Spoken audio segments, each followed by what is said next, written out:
Was the food good, and how do you get to the fish fry? So this video is going to show you from the time I stepped off the cruise until the time I made it all the way to the end of the fish fry. And for those of you who are not aware what the fish fry is, the fish fry is basically a long strip of restaurants and bars that sells local, authentic Bahamian food. Once you pass this 3D screen, at this point, if you do not care to walk, you can rent some sort of transportation.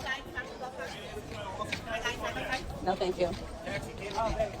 Now, for those of you who don't mind by taking this hike, continue watching. Now, we're going to continue down all the way to the end of the shops, and on your left, you should see an exit. Once you exit the port, there's still people that's going to try to sell you some sort of transportation and excursion.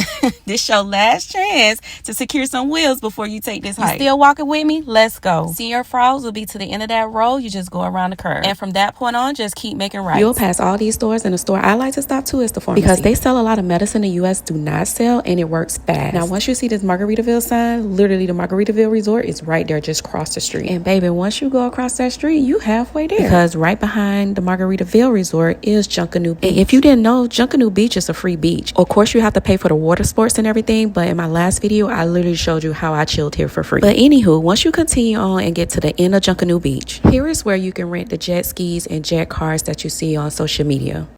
Hey, you about to get hit, homie. Oh, they stop home, girl. Oh, they stop home, girl. You got snappers for $19. Snappers not $14. Okay.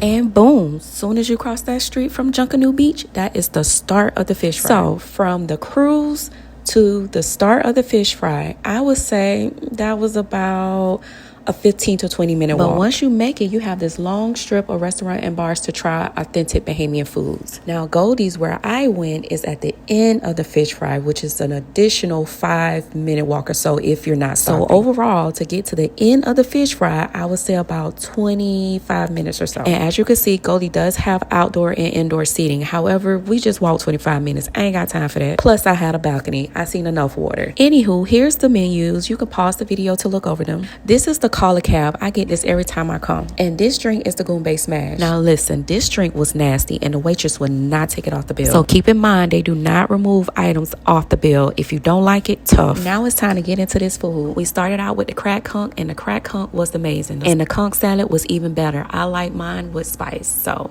yes, they did one with the conch salad. Now for the entrees, we had the Bahamian ribs, mac and cheese, rice and peas, fries for mine, plantains, and then coleslaw for the other plate. But was this 25-minute walk worth it? The first time I came, yes, because I ended up taking a plate on the ship. The second time, they forgot my food except for my conch salad. But we did have a large party, and there were other large parties there. And just a few weeks ago, I would have to rate it a 6 out of 10. I don't know, maybe they had backup chefs. But I hope this video helped and answered a lot of y'all questions. But I definitely will walk again, and I definitely would go